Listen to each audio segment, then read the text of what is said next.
Bab 1. Bagaimana mengatakan apa yang kupikirkan jika aku tak paham yang kubicarakan? E.M. Forster. Hidup Anda tidak ada maknanya. Saya mengatakan demikian bukan supaya Anda langsung loncat dari jembatan terdekat, tetapi perkataan saya lebih bermaksud kontemplatif. Pertama-tama, mari kita sepakati bahwa penilaian yang kita tetapkan pada orang, benda, dan situasi yang kita hadapi adalah hal yang subjektif. Tidak ada makna yang inheren. Tindakan yang efektif maupun yang tidak efektif adalah hasil pilihan kita yang ditentukan berdasarkan makna pribadi. Ini berarti kita punya kemampuan untuk mengubah persepsi, memperbaiki persepsi yang hanya merugikan, dan berfokus pada persepsi yang bisa membantu kita. Sikap Anda terhadap kehidupan sangat erat kaitannya dengan kesuksesan Anda. Pembual yang menyedihkan bisa saja memiliki kesuksesan, tetapi mereka tetap merasa merana. Itu bukan kesuksesan. Sukses adalah ketika Anda melakukan hal yang Anda cintai dan merasa senang karenanya. Untuk bisa menguasai persepsi, emosi, dan tingkah laku dengan lebih baik, ada baiknya Anda memperhatikan cara Anda berpikir. Andalah yang memaknai segalanya. Mike, seorang mahasiswa pasca sarjana di kelas saya di Universitas Stanford, memutuskan proyeknya adalah perencanaan sebuah alat musik untuk festival Burning Man pada musim panas. Festival tersebut diadakan setiap tahun, seminggu sebelum Hari Buruh di Black Rock Desert di Nevada. Beberapa atraksi utama di Burning Man melibatkan pemeran karya seni, mesin, dan bangunan yang berukuran sangat besar. Hasil kerajinan tangan para peserta. Mike mendapat ide untuk mengerjakan proyek itu di kelas saya karena kami berdua menghadiri festival itu. Mike ingin membuat sebuah alat musik organ pipa yang bisa dikenakan dengan sumber bunyi yang tidak biasa. Di dalamnya akan ada semacam mesin strum kecil yang kemudian akan menghasilkan uap yang bisa dialirkan ke pipa-pipa yang ada sehingga menghasilkan bunyi musik. Proyek tersebut sebenarnya tampak terlalu ambisius bagi saya, tapi saya tidak mengecilkan hati Mike karena dia terlihat sangat termotivasi. Kami hanya sepakat agar dia berkonsultasi dengan saya seminggu sekali untuk melaporkan perkembangannya. Rencananya tidak berjalan mulus. Awalnya, dia hanya mengunjungi saya sesekali dengan berbagai alasan dan tidak banyak perkembangan yang bisa disampaikannya. Segera saja saya merasa malas membuang waktu untuk pertemuan yang tidak jelas ini.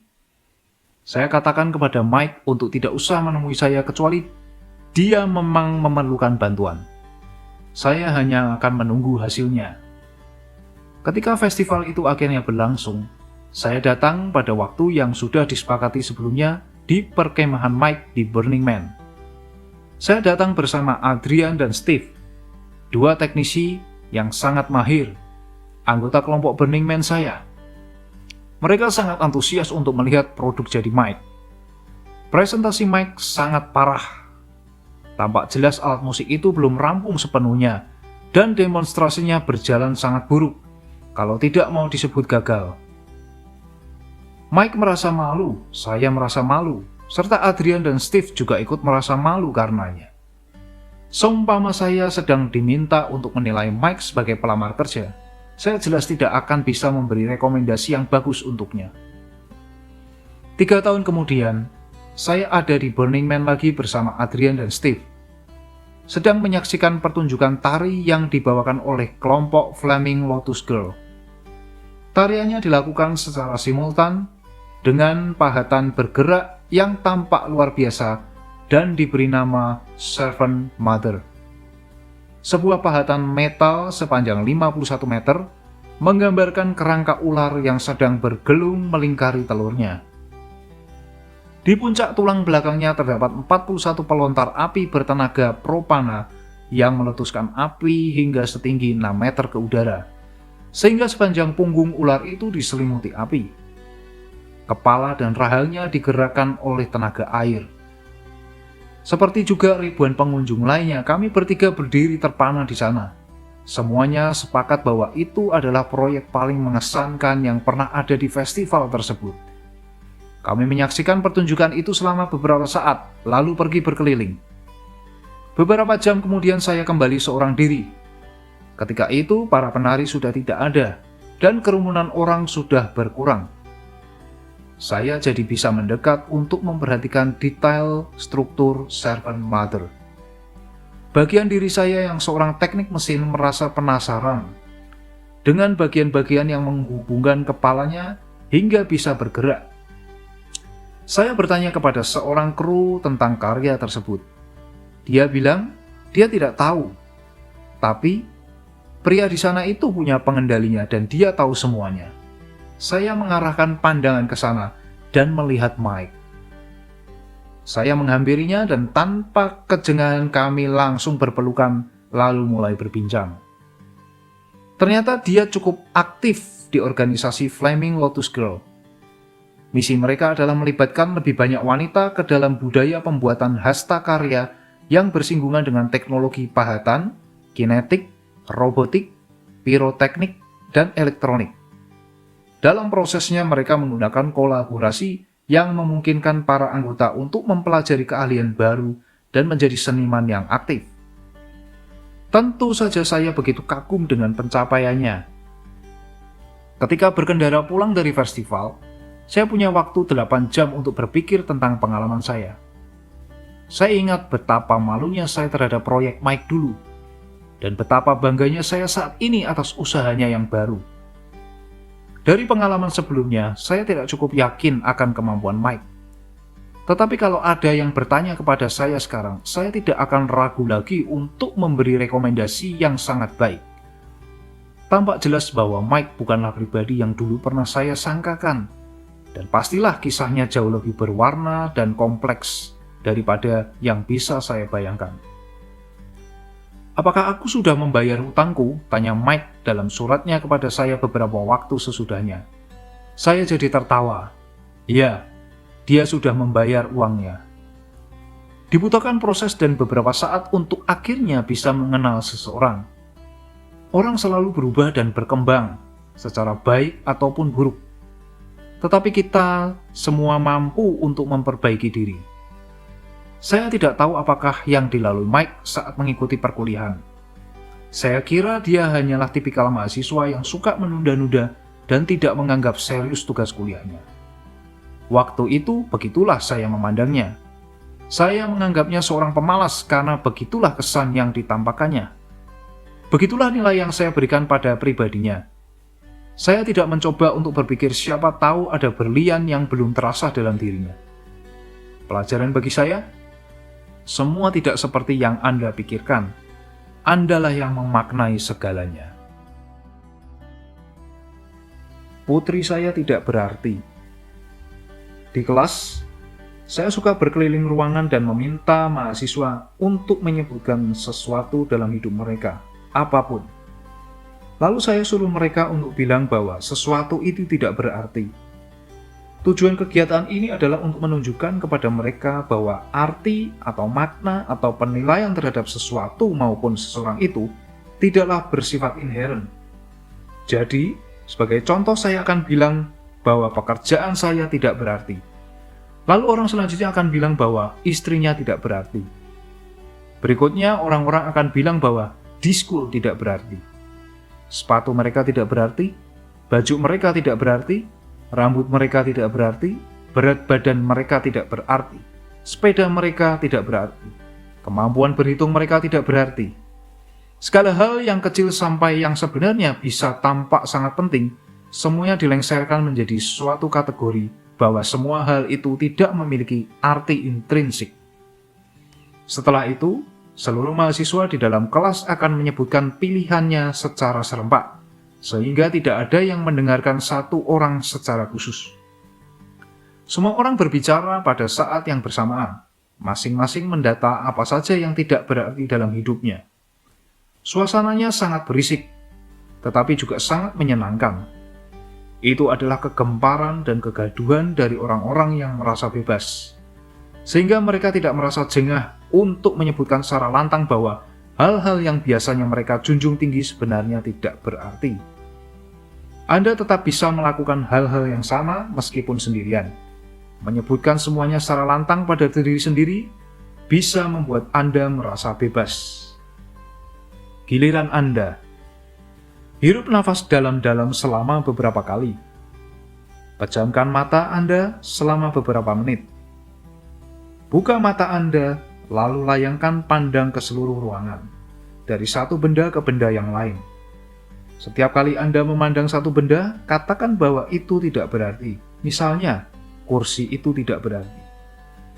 Kemudian pikirkan anggota keluarga Anda, orang-orang di kehidupan Anda, serta segala sesuatu yang Anda sayangi, seperti misalnya pencapaian atau hadiah penghargaan terbesar yang pernah Anda dapat. Sebutkan satu-satu objeknya, katakan bahwa itu tidak berarti. Jika sudah selesai, duduklah dengan tenang selama beberapa menit, lalu endapkan pengalaman itu di benak Anda. Rekan kerja saya, Sherry, merasa kesulitan untuk menyatakan bahwa putrinya tidak berarti. Tentu saja putrinya itu berarti. Meski begitu, penilaian Sherry terhadap putrinya bukanlah sesuatu yang ditakdirkan. Ada ibu yang mengabaikan putrinya, ada ibu yang membunuh putrinya. Sebagian ibu meremehkan dan menjatuhkan putrinya, sementara yang lain mengasihi dan mendukungnya. Ada begitu banyak pola hubungan ibu dan putrinya, serta penilaian si ibu terhadap hubungannya. Maksud dari latihan ini bukan untuk membuat orang mengubah hubungan yang ada. Latihan ini untuk menyadarkan mereka bahwa merekalah yang memilih makna untuk segala hubungan yang dimiliki. Buktinya, seringkali orang lebih menyadari betapa berharganya seorang atau sesuatu bagi mereka. Dalam kasus Sherry, dia jadi semakin menghargai hubungan dengan putrinya. Dan mereka jadi tahu bahwa mereka mampu untuk mengubah pemaknaan terhadap sesuatu di sekitar mereka. Misal, pada awalnya mungkin terasa menyakitkan ketika mengalami kegagalan dalam sebuah usaha. Tapi kegagalan itu bukanlah suatu kehancuran kecuali Anda memaknainya demikian. Kolega saya, George, sedih sekali ketika putranya memutuskan bunuh diri lantaran cintanya ditolak. Pemuda yang kasmaran itu membesarkan sebuah kejadian yang seharusnya bisa dilupakan saja setelah beberapa waktu, menjadi perkara antara hidup dan mati. Amat disayangkan, baik kejadiannya maupun kesalahan di dalam sudut pandangnya. Meski begitu, dalam skala yang lebih kecil, banyak juga di antara kita yang sudut pandangnya masih salah. Dan biasanya sulit untuk melihat kesalahan ini dalam diri sendiri. Begitu Anda paham bahwa Anda bisa memilih makna dan penilaian terhadap sesuatu, maka Anda juga akan paham bahwa Andalah, bukan siapa atau apapun di luar diri Anda, yang menentukan kualitas hidup Anda. Tidak ada jejak yang permanen. Seperti yang juga dialami oleh orang lain, ada banyak kejadian dalam hidup saya yang sekarang bisa saya tertawai, meskipun pada saat hal itu berlangsung, rasanya buruk sekali. Kejadian pertama yang bisa saya ingat adalah ketika saya duduk di kelas 4 SD. Saya pulang dari sekolah sambil menangis. Saya membuat kegaduhan di tangga, dan guru yang mendengarnya bilang bahwa perilaku saya itu akan dicatat di buku laporan permanen. Saya sedih sekali karena yakin bahwa apa yang tertulis di sana akan mencemarkan saya untuk selamanya. Ibu berusaha menenangkan saya, memberitahu bahwa itu bukan masalah sama sekali. Tetapi saya tetap kukuh dengan keyakinan saya. Tentu saja, bertahun-tahun kemudian saya baru tahu kalau tidak ada yang namanya buku laporan permanen. Dan pertanyaan yang lebih besarnya adalah, kalaupun ada, apakah itu akan membuat hidup saya jadi berbeda? Kejadian yang serupa terulang kembali di pendidikan pasca sarjana. Saya sudah lebih berumur, jadi seharusnya saya juga menjadi lebih bijak. Tetapi sayangnya saya tidak begitu. Saya sedang mengambil gelar PhD dan mengambil kelas lanjutan, metode matematika dalam fisika, yang diajarkan oleh seorang pemenang penghargaan Nobel yang masih muda. Ujian akhirnya dinilai dari sesuatu yang sudah diakrabi oleh para mahasiswa jurusan fisika, bukan saya, dan hal ini tidak pernah dibahas sebelumnya dalam perkuliahan. Saya dapat nilai F. Ketika saya menyampaikan hal tersebut kepada si profesor, dia bilang, "Yah, kamu kan orang teknik. Kalau saya ambil perkuliahan musik, saya juga pasti gagal." Meskipun saya tidak menangis dan mengadu kepada ibu saya, situasi yang berlangsung mirip sekali dengan trauma yang pernah saya alami saat kelas 4 SD. Saya sedih sekali dan berdiskusi dengan dosen pembimbing tesis saya. Dia meyakinkan saya bahwa hal itu bukan masalah. Hal itu tetap saja mengganggu saya sampai beberapa lama. Pada akhirnya saya menyadari bahwa tidak ada yang peduli dengan nilai F di transkrip saya. Kalaupun mereka peduli, apakah lantas hidup saya akan menjadi sangat berbeda? Tidak. Saya mengambil kuliah berikutnya sesuai urutan, dengan dosen yang berbeda dan mendapatkan nilai A+. Coba tebak, tidak ada yang memperhatikan hal itu juga. Dalam hidup, satu-satunya yang merekam jejak atas kesuksesan dan kegagalan Anda adalah Anda sendiri. Akan ada banyak kesempatan bagi Anda untuk mengambil segala pelajaran yang diperlukan, meskipun Anda tidak berhasil pada percobaan pertama atau bahkan percobaan kelima. Belajar dari pengkhianatan. Ketika mengisi lokakarya di Bulgaria semasa Perang Dingin, saya memutar sebuah video rekaman tentang sekelompok pelajar yang sedang membuat robot kepada audiens. Sesi terpotong untuk makan siang, dan ketika saya hendak meminta kembali videonya, saya diberitahu bahwa video itu tadi disimpan di tempat terkunci demi keamanan, dan sekarang mereka sedang mencari orang yang tidak sengaja membawa kuncinya. Penjelasan ini terdengar aneh bagi saya. Menjelang sore, saya ceritakan kejadian ini kepada seorang teman yang juga hadir di lokakarya tersebut. Dia memberitahu saya dengan penuh keyakinan bahwa alasan sebenarnya adalah karena si profesor dan beberapa asistennya, orang-orang yang saya kira adalah teman, sedang membawa video saya ke suatu tempat untuk mengopinya. Pada akhirnya video saya dikembalikan dan mereka bertahan dengan alasan yang sudah disampaikan sejak awal. Mengesalkan sekali. Saya sakit hati dan marah karena mereka sudah mengkhianati saya dan merusak pertemanan kami. Ketika kembali berbicara di sesi kedua lokakarya itu, saya katakan bahwa pertukaran pengetahuan dapat membina pertemanan dan kepercayaan. Sambil berbicara, saya menatap langsung kepada mereka yang mengambil video. Saya yakin mereka paham saya tahu apa yang sudah mereka lakukan. Dan bahkan perkataan saya dimaksudkan untuk menegur mereka secara tidak langsung. Tapi tetap saja saya merasa belum puas. Merasa kesal, saya jalan ke hutan untuk bersungut-sungut sendiri, memikirkan teguran yang paling pas bagi mereka. Saya akan pergi lebih cepat, melewatkan sajian makan malam sebagai acara penutup. Sambil berjalan di hutan, kekesalan saya makin menjadi-jadi. Sampai akhirnya saya teringat akan latihan. Tidak ada hal yang berarti. Saya menelusuri lagi segala kejadian sepanjang hari itu di kepala saya, menyebutkan satu persatu bahwa segalanya tidaklah berarti. Ketika saya sampai pada video rekaman ini tidak berarti, saya menjadi sangat sadar. Pernyataan itu benar sekali. Isi video ini sama sekali tidak ada yang berharga, baik bagi saya maupun bagi mereka. Apa yang mau mereka perbuat dengan video ini, saya masih tidak tahu. Melaporkannya ke badan intelijen mereka? Menunjukkan kepada mahasiswa mereka? Menontonnya sendiri untuk mencari ide bagi proyek mereka? Saya sudah memutarkan videonya. Tidak ada yang rahasia atau penemuan yang baru di sana. Seandainya mereka meminta baik-baik, saya akan mempersilahkan mereka untuk mengopinya. Jadi, apa masalahnya? Saya telah memaknai video itu dengan sesuatu yang tidak benar. Mereka seharusnya meminta baik-baik, tapi itu tidak dilakukan. Ya sudah. Kenapa saya harus membiarkan kejadian itu merusak malam saya? Begitu saya sudah bisa menjernihkan pikiran, saya kembali ke hotel untuk menikmati jamuan makan malam. Kejadian ini merupakan pengingat yang jelas bahwa sekalipun saya tidak bisa mengendalikan apa yang orang lain perbuat terhadap saya masih bisa mengendalikan pikiran saya sendiri. Begitu Anda menyadari bahwa Andalah yang memaknai segalanya, Anda akan merasa bisa mengendalikan kehidupan Anda dan bukan menjadi korban yang tidak berdaya dari sebuah situasi dan kondisi. Perubahan yang radikal.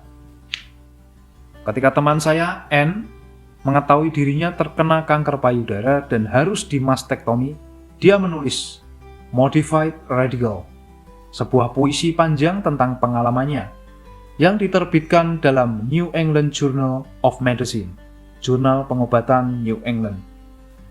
Berikutnya, tulisan itu disusun menjadi sebuah booklet yang diberi judul Modified Radical and Other Cancer Poems. American Cancer Society atau Lembaga Kanker Amerika mendistribusikan buklet itu sebagai bahan pembelajaran bagi para pasien, dan buklet itu menjadi sumber penghiburan dan inspirasi bagi banyak orang. N menerima surat dari para pembacanya yang menyampaikan betapa puisi karangannya telah membantu mereka. Salah satu surat yang paling menyentuh adalah yang ditulis oleh seorang ahli bedah. Katanya, meskipun dia sudah melakukan proses mastektomi berulang kali, dan bahkan istrinya sendiri juga menjalaninya, dia tidak pernah benar-benar bisa memahami aspek psikologis yang dialami para pasien, sampai dia membaca puisi N tersebut. Disitulah saya pertama kali menyadari bahwa N punya keterampilan untuk mengubah kemalangannya menjadi sebuah pengalaman yang positif, baik bagi dirinya maupun orang lain. Beberapa tahun kemudian, Julian, suami N, yang berusia 59 tahun, didiagnosis mengidap penyakit Alzheimer. N merawat sendiri suaminya di rumah selama beberapa tahun pertama.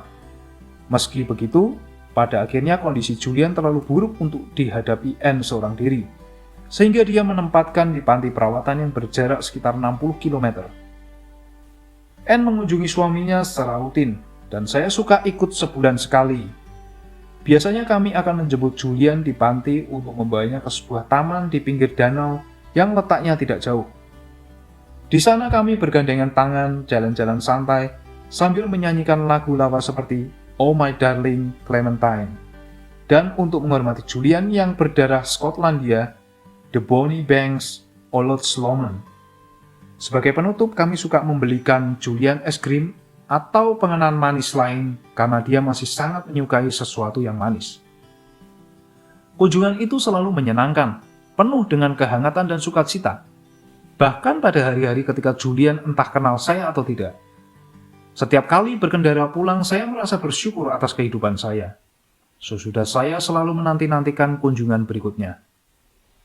N mengisahkan bagaimana dia dan Julian terus merayakan hidup ke dalam dua buku, Alzheimer, A Love Story, and A Curious Kind of Widow, yang di dalamnya dia bercerita ketika empasan rasa cemas, marah, dan getir itu telah berlalu, maka dia memutuskan bahwa mereka akan menjadi semuanya bersama-sama dengan dorongan rasa cinta. Kedua bukunya itu digunakan oleh Asosiasi Alzheimer untuk menyebarkan harapan dan arahan kepada keluarga para penderita. Gara-gara buku itu juga, N menerima banyak undangan untuk menjadi pembicara bagi para perawat dan petugas medis yang masih awam tentang penyakit ini di berbagai lokakarya maupun konferensi. Selain Julian, teman saya yang lain juga mengidap Alzheimer, tapi dengan kondisi yang lebih buruk daripada Julian. Teman yang ini juga dikelilingi kerabat yang menyayangi dan memedulikannya. Tapi mereka tenggelam dalam rasa cemas, sedih, dan kehilangan, sehingga teman saya diperlakukan seperti anak kecil dan diawasi dengan sangat ketat. Ketika mengunjungi si teman, saya selalu merasa tidak nyaman melihatnya, dan lega ketika mengakhiri kunjungan. Tidak ada sukacita di sana. Sungguh perbedaan yang amat mencolok dengan kondisi Julian. Menariknya, sebelum terserang Alzheimer, keadaan Julian dan teman saya ini tidak banyak berbeda antara satu dengan yang lain. Perkembangan penyakit mereka juga pada awalnya hampir serupa. Maka jelas, perbedaannya terletak pada sikap yang ditunjukkan oleh N. Bagi saya, lagi-lagi ini adalah pengingat yang baik bahwa ketika kita paham bahwa kitalah yang memaknai segala yang ada di hidup kita jadi bisa mengendalikan segala kejadian yang harus dihadapi, termasuk mengubah kemalangan kita menjadi berkah bagi diri sendiri maupun orang-orang yang kita cintai. Makna kesuksesan. Meskipun jadi tampak sombong, saya telah banyak mendapat penghargaan. Beberapa lemari saya penuh karenanya. Rasanya menyenangkan menerima semua itu dan terkadang acara makan malamnya juga seru. Meski begitu, ketika saya bangun tidur keesokan paginya dan melihat bentuk-bentuk penghargaan itu, pemberian kertas dari kaca, piagam, semua tidak benar-benar terasa penting. Begitu juga dengan berbagai tonggak kesuksesan lainnya. Demikian biasanya orang menyebutnya.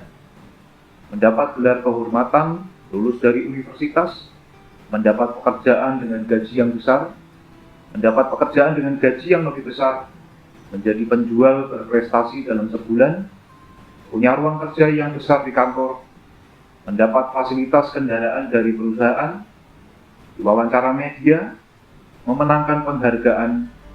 Inilah yang biasanya menjadi ukuran kesuksesan orang-orang. Bagi saya, semua hal tersebut tidak pas dibilang sebagai kesuksesan. Semua yang disebut tadi bisa saja menjadi kesuksesan yang sesungguhnya.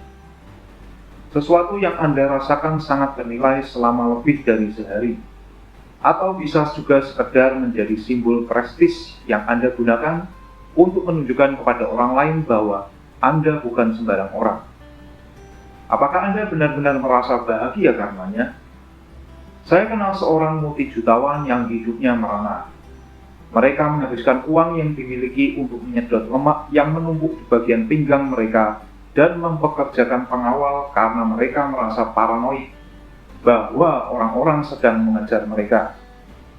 Mereka selalu ingin mengalahkan diri sendiri dengan menghasilkan jutaan lagi dan lagi. Dan untuk apa? Sebaliknya, saya juga kenal seniman yang nyaris tak berpenghasilan, tapi mereka merasa bahagia dan puas. Tidak ada jalan pasti menuju kebahagiaan atau kepuasan. Tentu saja Anda bisa menjadi kaya dan merasa bahagia, tapi keduanya tidak selalu seiring sejalan. Maka menjadi sukses demi kesuksesan itu sendiri adalah sikap yang dangkal. Itu sama seperti keledai yang lari berputar mengejar wortel yang diikat di tongkat di atas kepalanya. Bagi saya, kesuksesan yang sesungguhnya adalah menyambangi negeri asing, belajar sedikit bahasanya, dan menemukan hal-hal baru dengan cara saya sendiri. Kesuksesan sejati adalah belajar untuk merasa cukup dengan diri sendiri. Kesuksesan yang sebenarnya adalah menjalin persahabatan seumur hidup. Dalam benak saya dan untuk kepentingan buku ini, definisi kesuksesan adalah menjalani kehidupan dengan sebaik mungkin. Menunaikan segala tugas kehidupan dengan cara sedemikian rupa, sehingga timbul kepuasan yang memelihara dorongan hidup di dalam diri sendiri maupun orang lain yang bersinggungan dengan kita. Termasuk di dalamnya mengembangkan kemampuan diri untuk menghadapi kesulitan di dalam hidup maupun hubungan kita dengan orang lain, serta menentukan arah dan tujuan hidup yang membuat kita bergerak aktif dan menghasilkan umpan balik yang positif. Jika kita melakukan dengan benar, maka kehidupan tidak lagi menjadi perjuangan yang melelahkan, bahkan pada saat yang sulit. Mengubah yang biasa jadi tidak biasa. Dalam rangka menanam sikap yang baru terhadap berbagai kejadian dan hubungan di kehidupan Anda harus belajar untuk melihat segala hal dari sudut pandang yang baru. Pada sebuah seminar tentang kreativitas, banyak ditemukan aktivitas yang pesertanya diberikan sekumpulan benda dan peralatan, serta sebuah masalah untuk dipecahkan. Benda dan peralatan yang diberikan ini adalah barang-barang yang banyak dijumpai sehari-hari. Kegunaan dan penggunaannya sudah sangat jelas bagi semua orang. Anda kemudian akan diminta untuk menggunakan benda-benda ini dengan cara apapun sesuka Anda untuk memecahkan masalah yang ada. Meski begitu, koneksi antara benda dan masalah yang diberikan biasanya tidak langsung tampak. Misalnya Anda diminta untuk membuat sebuah sarana komunikasi dengan menggunakan sekotak sereal, sebuah palu, selotip, bola-bola kapas, sisir, dan sekantong kelereng. Kebanyakan orang memiliki bias kognitif yang disebut ketetapan fungsional, yang menyebabkan mereka hanya bisa melihat benda-benda dalam konteks normalnya. Menggunakan barang-barang tersebut dengan cara yang biasa, umumnya tidak akan menghasilkan solusi yang efektif atau paling bagus sekedar menciptakan solusi yang itu-itu saja. Solusi yang benar-benar menarik bisa didapatkan dengan mengatasi ketetapan fungsional tersebut dan menggunakan benda sehari-hari itu dengan berbagai cara yang baru. Menggunakan sudut pandang semua tidak seperti yang Anda pikirkan akan sangat membantu untuk melihat berbagai kemungkinan yang ada. Anda harus mengubah yang biasa jadi tidak biasa. Jadi, sebagai contoh, sekotak sereal bukan lagi sekedar makanan untuk sarapan. Barang itu bisa diubah menjadi kardus dan kertas lilin.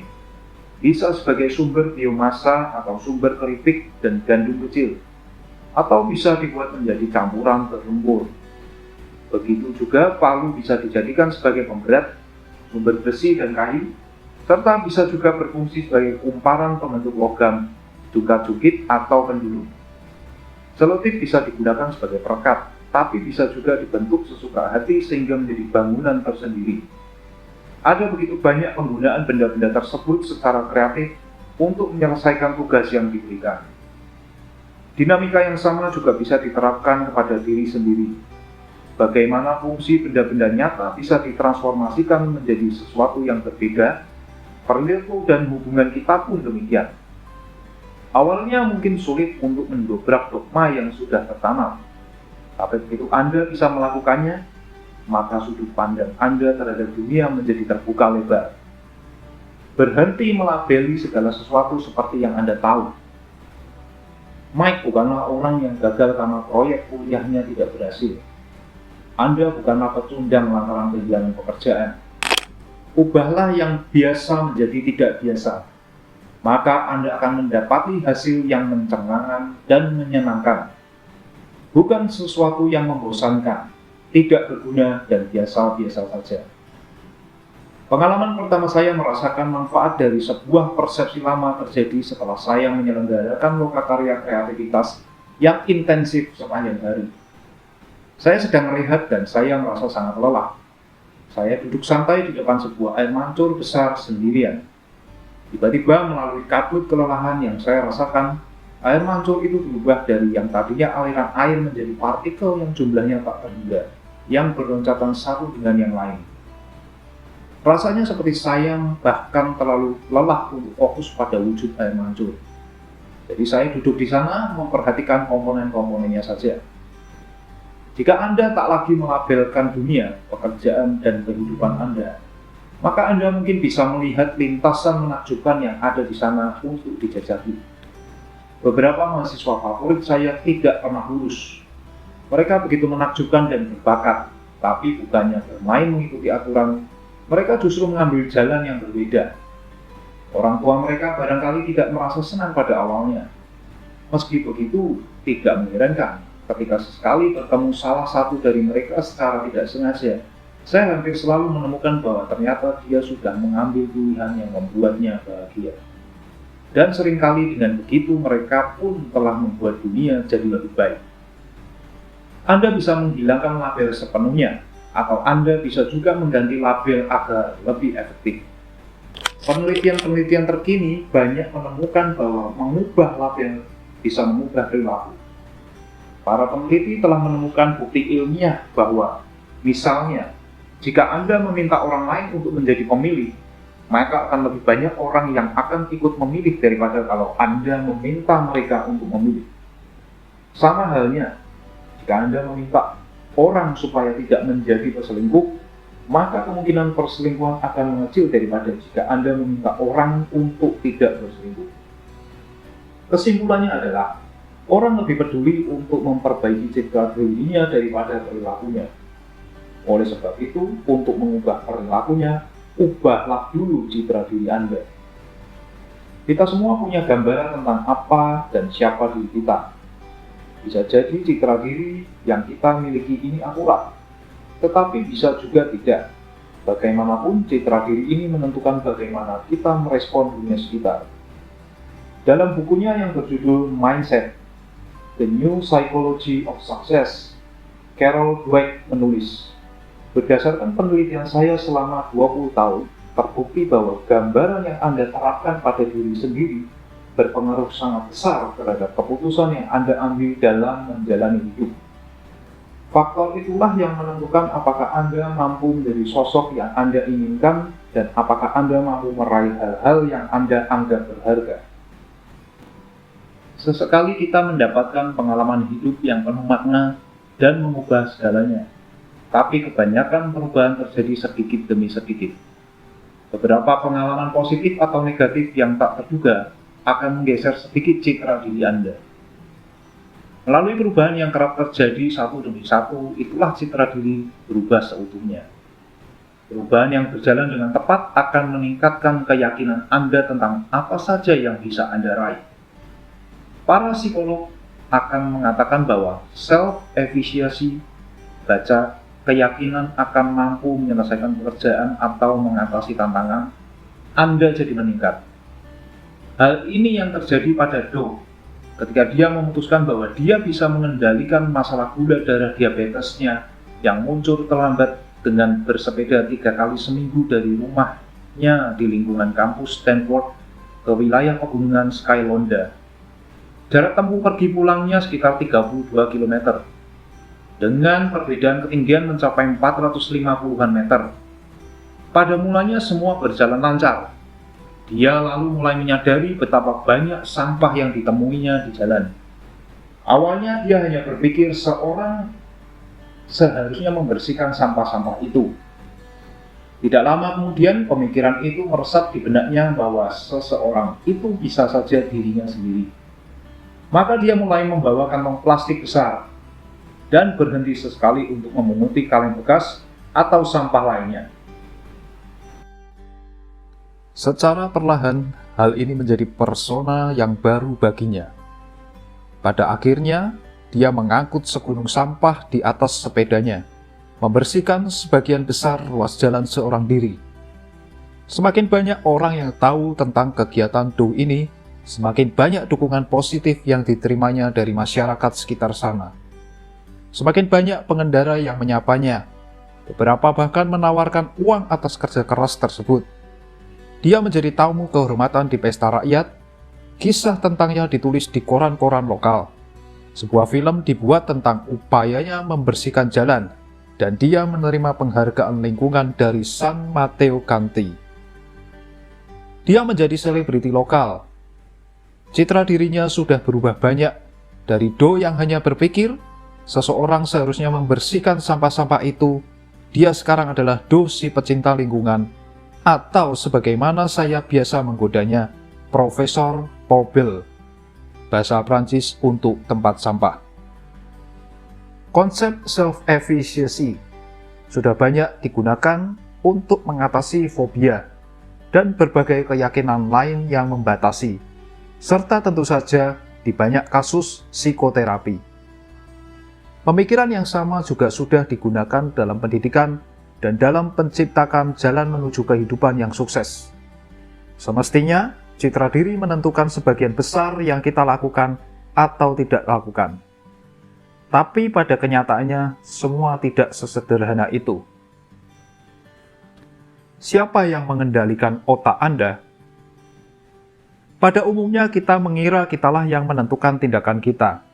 Setidaknya itulah yang diyakini masyarakat terhadap kita, karena kalau tidak, maka tidak akan ada pembenaran untuk memenjarakan atau menghukum mereka yang perilakunya bertentangan dengan aturan sosial. Meski begitu, kita tahu bahwa sebagian tindakan kita tidak dikendalikan secara sadar. Inilah yang kita kenal dengan tindakan refleks atau otonom. Pada makhluk spesies lain, tindakan otonom ini jelas terlihat. Beberapa di antaranya bisa cukup kompleks dan bahkan menjadi bagian di dalam DNA binatang. Misalnya, burung manyar yang berasal dari Afrika Selatan biasanya membuat sarang yang rumit dengan menggunakan bahan-bahan khusus. Para ilmuwan mengisolasi sepasang burung ini dari bahan-bahan pembuat sarang dan dari sesama jenisnya selama 5 generasi. Burung ini tidak bisa membangun atau bahkan melihat sarang tradisionalnya. Meski demikian, ketika generasi ke-6-nya diberi akses ke bahan-bahan tersebut, walaupun masih tetap terisolasi dari kawanannya, mereka mampu membangun sarang yang sempurna. Meskipun ini adalah contoh yang ekstrim, contoh ini tepat untuk menggambarkan bahwa beberapa perilaku yang kompleks sekalipun bisa bersifat otomatis dan tidak sepenuhnya berada di bawah kendali sadar. Refleks semacam ini bisa timbul ketika ada bahaya fisik dan ancaman emosional yang memicu respon kabur atau melawan kita. Begitu sinyalnya sampai ke bagian otak yang berfungsi mencernanya, pusat emosi dan refleks di otak sudah terlanjur menyiagakan badan kita dan kita pun sudah bertindak. Kendati respon cepat sebatas insting ini bisa menyelamatkan hidup kita, respons yang muncul bisa jadi bukanlah yang tepat untuk menghadapi berbagai ancaman emosional di dunia yang kompleks secara psikologis. Tidak semua masalah bisa diselesaikan secara baik hanya dengan mengikuti reaksi awal kita. Seperti misalnya ketika ada orang brengsek yang menyalip masuk ke jalur Anda dengan kecepatan 145 km per jam dan mengganggu laju Anda. Apa yang biasanya terjadi seseorang berperilaku agresif di jalan raya? Ya, kebanyakan orang pasti memberikan respon yang salah. Mereka memutuskan untuk melawan. Mereka berteriak, memaki, membunyikan klakson kencang-kencang, atau bahkan mencoba mengejar untuk berkonfrontasi dengan si pembuat masalah. Padahal, pilihan terbaik agar selamat adalah kabur. Saya pernah membahas ini dengan orang-orang dari berbagai latar belakang, dan hampir semua memberikan respons yang sama. Kami semua sepakat bahwa jika ada pengendara yang agresif atau membahayakan, hal terbaik yang harus dilakukan adalah berada sejauh mungkin darinya. Tapi sebagian besar kami mengakui bahwa yang dilakukan adalah kebalikannya, mencoba mengejar si biang kerok. Bagaimana ini bisa terjadi? Dalam situasi ini ada dua pilihan. Pilihan pertama adalah reaksi spontan yang langsung muncul yang dipicu oleh otak kita, yang di luar kendali sadar. Pilihan kedua adalah respons yang dipikirkan dengan matang, respons yang terkendali. Reaksi pertama sering disebut dengan reaksi penculikan, limbik, atau pembajakan amigdala. Karena pemicunya adalah amigdala, sebuah bagian kecil di dalam sistem limbik otak. Fungsi utama amigdala adalah sesegera mungkin memberi sinyal kepada kelenjar adrenal kita ketika stimulus rasa takut sudah diterima. Di samping itu, ada hubungan yang kedua dan lebih lambat dengan korteks dan pusat analisis lain di dalam otak. Penting untuk diketahui bahwa reaksi kedua yang berakal bukanlah reaksi yang ada dengan sendirinya. Kebanyakan dari kita hanya mengikuti tindakan yang dilakukan oleh teman dan keluarga, sehingga kita jadi meyakini bahwa perilaku yang tidak tepat itulah yang normal dan benar. Dengan sedikit latihan, Anda akan bisa mengubah reaksi sekunder Anda dengan mudah. Anda hanya tinggal memutuskan bahwa Anda ingin berubah, lalu usahakanlah perubahan tersebut. Jika Anda mengabaikan impuls limbik yang pertama, maka Anda bisa menenangkan korteks Anda, sehingga dia mampu mengambil alih kembali, kendali, dan memenangkan seluruh tubuh Anda. Memang, sebagian orang harus bekerja lebih keras untuk berusaha mengendalikan dirinya daripada orang lain. Tidak masalah kalau pembawaan Anda, atau karena gaya pengasuhan, atau karena kedua-duanya, adalah mudah marah. Anda bisa belajar untuk mengendalikan reaksi sekunder tersebut, dan memang penting untuk mempelajarinya, supaya Anda tidak meledak-ledak di hadapan orang banyak. Karier beberapa tokoh berpengaruh, politikus, aktor, penyanyi, CEO, bahkan penerbit buku, jadi hancur hanya karena mereka tidak mampu mengendalikan impuls limbiknya. Ledakan emosi sesaat bisa membuat Anda kehilangan segalanya. Profesor Ali Sharaf dari Universitas Harvard, Rudy Tansi, menyarankan proses 4 tahap untuk menangani situasi ketika kita berada di ujung tanduk penculikan limbik. Yang pertama, jangan melakukan apa yang disarankan oleh reaksi pertama Anda. Kedua, ambil nafas dalam-dalam. Ketiga, sadari perasaan Anda. Keempat, ingat-ingat kejadian lampau yang membuat Anda merasa senang dan tenang. Menggunakan istilah dalam pemikiran desain, ubahlah respons melawan jadi satu masalah untuk dipecahkan, lalu gali cara-cara untuk membawa Anda ke kondisi yang lebih baik. Langkah-langkah ini akan menghadirkan ketenangan emosional ke dalam diri Anda, sehingga kendali atas perilaku kembali ke tangan Anda.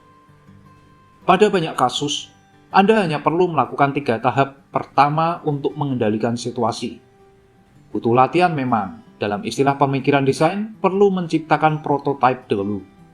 Tetapi jika Anda terus mengulangnya setiap kali perilaku negatif hendak muncul, maka Anda menjadi semakin mudah untuk mengambil alih kendali dan akhirnya menghentikan perilaku tersebut.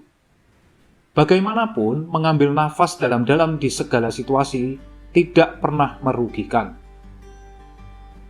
Menggunakan otak Anda. Bagaimana dengan situasi lain yang kurang mendesak? Dapatkah teknik ini membantu kita untuk berespons secara positif terhadap situasi yang umumnya memicu stres? Jawabannya adalah ya. Jika Anda meluangkan waktu untuk memahami kondisi mental Anda saat itu dan mengubahnya secara sadar, maka Anda bisa memaksakan aktivitas yang seimbang dalam otak Anda. Pada akhirnya, perilaku menurunkan stres ini akan menjadi perilaku yang otomatis. Beragam jenis perilaku yang tidak tepat berhubungan dengan tidak seimbangnya penggunaan bagian otak yang berbeda-beda.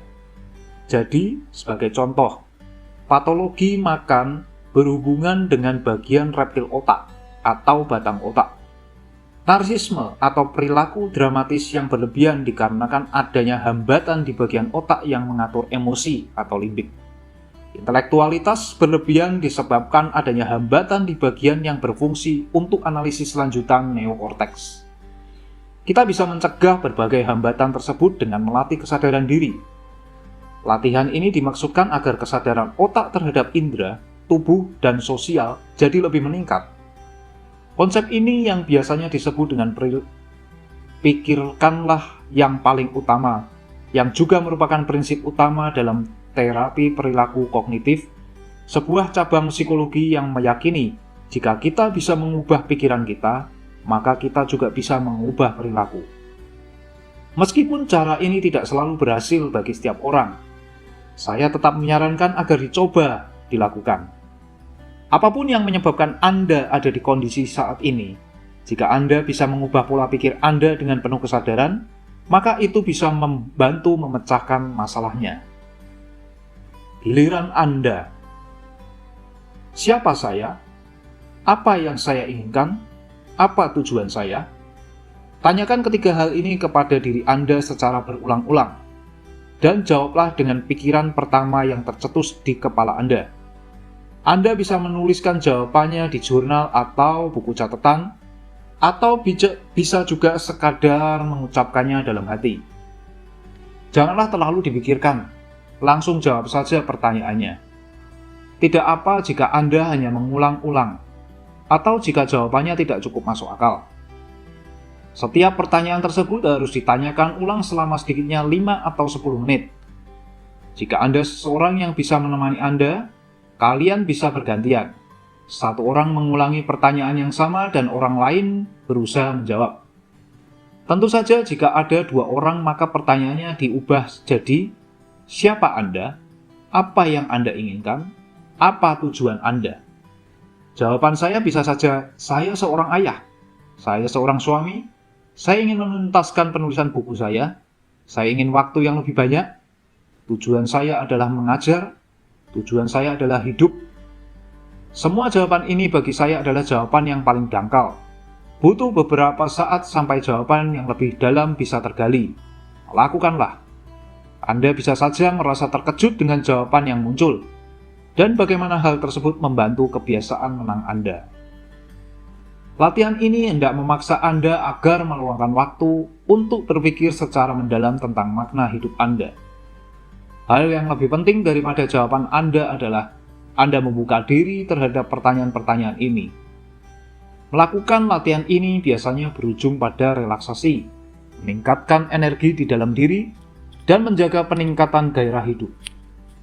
Keuntungan yang serupa bisa didapat dari jenis meditasi yang lain. Lakukan apa saja untuk mencari tahu metode mana yang paling cocok untuk Anda.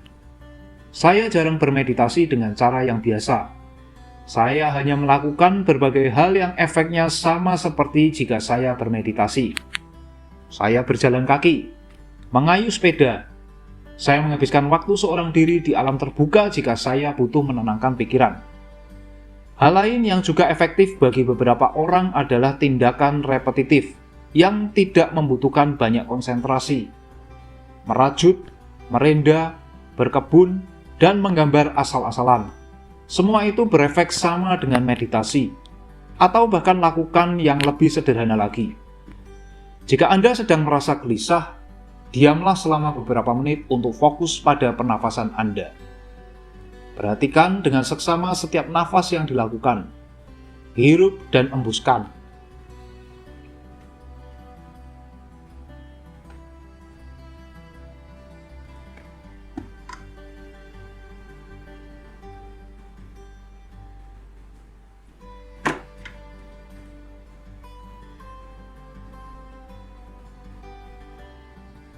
Perhatikan dengan seksama setiap nafas yang dilakukan. Hirup dan embuskan. Hirup dan embuskan. Usahakan embusan lebih panjang daripada tarikannya. Pusatkan perhatian pada satu benda diam di sekitar Anda. Buku, gambar di dinding, bukan untuk dipikirkan, hanya untuk titik fokus bagi Anda. Anda akan merasakan manfaat dari konsentrasi yang meningkat, kecemasan yang menurun, dan kebahagiaan pada umumnya. Benar dan salah. Dalam kehidupan, kita akan sering memainkan permainan benar dan salah. Aturannya tampak mudah. Saya menang jika saya benar dan Anda salah. Suatu kali saya pernah bertengkar hebat dengan istri saya, Ruth, tentang hal yang sepele, ketika saya hendak pergi ke rumah teman saya, Dow. Di jalan, saya tenggelam dalam pikiran-pikiran betapa saya merasa benar dan bahwa dia salah. Dia bukan cuma salah, dia benar-benar keras kepala dan bersikap bodoh tentang hal itu. Saya begitu asik dengan pikiran semacam itu saat menyusuri 2 blok. Lalu saya menengadah. Saat itu adalah hari yang cerah di musim dingin, dan pepohonan yang daunnya telah gugur tampak begitu indah. Saya terkejut. Saya langsung dibanjiri perasaan kagum dan riang. Masih terpengaruh perasaan saya tentang pertengkaran sebelumnya. Saya menggelengkan dan kembali tenggelam dalam kejengkelan karena merasa diri benar. Saya menunduk dan terus berjalan sambil berpikir betapa Ruth telah bersikap bodoh. Kemudian saya menengadah lagi, menikmati pemandangan sekitar, lalu kembali menunduk. Saya masih belum bisa melegakan perasaan saya. Akhirnya pencerahan itu datang. Dengan terus-menerus memainkan permainan benar dan salah sendirian, berarti saya sedang keras kepala dan bersikap bodoh. Dunia sedang menghadirkan momen ajaib kepada saya, tapi saya justru menolaknya. Dengan munculnya kesadaran itu, saya jadi bisa menertawakan kebodohan saya dan menikmati momen yang ada. Saya tiba di rumah Dow dengan dipenuhi euforia. Itu kejadian 20 tahun yang lalu. Saya tidak ingat apa penyebab persis pertengkarannya. Dan setiap musim dingin saya kembali merasakan ketakjuban dan pengalaman menyaksikan pohon-pohon yang gundul. Seluruh situasi ini seperti berjudi dengan bandar kartu. Si bandar akan memperoleh bagian begitu Anda mulai bermain dek kartunya. Begitulah caranya mendapatkan uang. Maka jelas, entah Anda menang atau kalah di salah satu dek kartunya, pada pengunjung malam total kemenangan para pemain akan berkurang. Itulah resiko permainannya. Jika saya terus bermain benar dan salah pada hari itu, maka saya akan kehilangan sebuah momen puncak, sehingga bandar mendapatkan jatah lebih banyak dari saya daripada bayarannya yang biasa. Kapanpun saya ditantang untuk memainkan permainan benar dan salah, saya akan segera berhenti bermain. Ketika Anda menyadari bahwa Anda sedang memainkan permainan tersebut, ingatlah, Anda yang memaknai segala hal di dunia ini. Jadi, Anda bisa memilih untuk menghentikan permainannya. Tidak peduli seberapa benar Anda atau seberapa salah mereka, hanya dengan memainkannya, Anda sudah kalah. Sama seperti itu, Anda bisa memodifikasi reaksi Anda terhadap suatu pengalaman. Trik mudah untuk membuat pengalaman Anda menjadi lebih baik adalah dengan melebih-lebihkan reaksi Anda.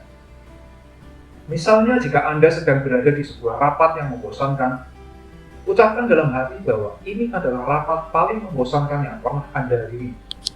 Maksudnya, rapat itu sedemikian membosankannya sampai terasa menakjubkan. Jika Anda merasa depresi, jangan sedih karena menyadari bahwa Anda sedang depresi. Lawanlah. Terpukaulah pada kenyataan bahwa Anda sedang mengalami depresi yang menakjubkan. Ini adalah kebalikan dari berkubang dalam kesedihan. Anda justru membuat diri Anda terhibur karena buruknya situasi yang Anda alami. Anda tahu sebagian anjing yang tampangnya sangat jelek sampai-sampai orang menganggapnya menggemaskan? Ini sama seperti itu. Pikirkan metafora yang biasa digunakan oleh seorang komedian untuk menggambarkan buruknya sebuah rapat. Tuliskan lagu country jenaka tentang kesulitan-kesulitan Anda. Buatlah guyonan sendiri tentang depresi Anda. Senang sekali rasanya menyadari bahwa Anda memiliki kemampuan untuk mengubah sikap Anda terhadap apapun. Anda tidak suka mencuci piring. Jika Anda renungkan, ada banyak hal yang menyenangkan ketika mencuci piring. Letakkan tangan Anda di air hangat yang mengalir rasanya menenteramkan. Menyabuni dan membilas bisa terasa menyenangkan. Merapikan segalanya dan mengagumi dapur Anda yang bersih selalu terasa memuaskan. Munculkan sikap yang baru ketika mencuci piring. Siapa tahu Anda jadi bisa menikmati aktivitas tersebut. Begitu Anda menyaksikan bahwa mengubah kebiasaan dan mengembangkan sikap baru terhadap berbagai hal adalah mungkin, maka Anda jadi punya amunisi baru untuk digunakan, baik dalam kehidupan profesional maupun personal. Bagi kebanyakan orang, mungkin lebih mudah untuk mengubah sikap dalam mencuci piring daripada mengubah sikap tentang depresi. Meski begitu, jika Anda memulai dari hal-hal yang kecil, maka akan terasa mudah bagi Anda untuk menangani hal-hal yang lebih besar.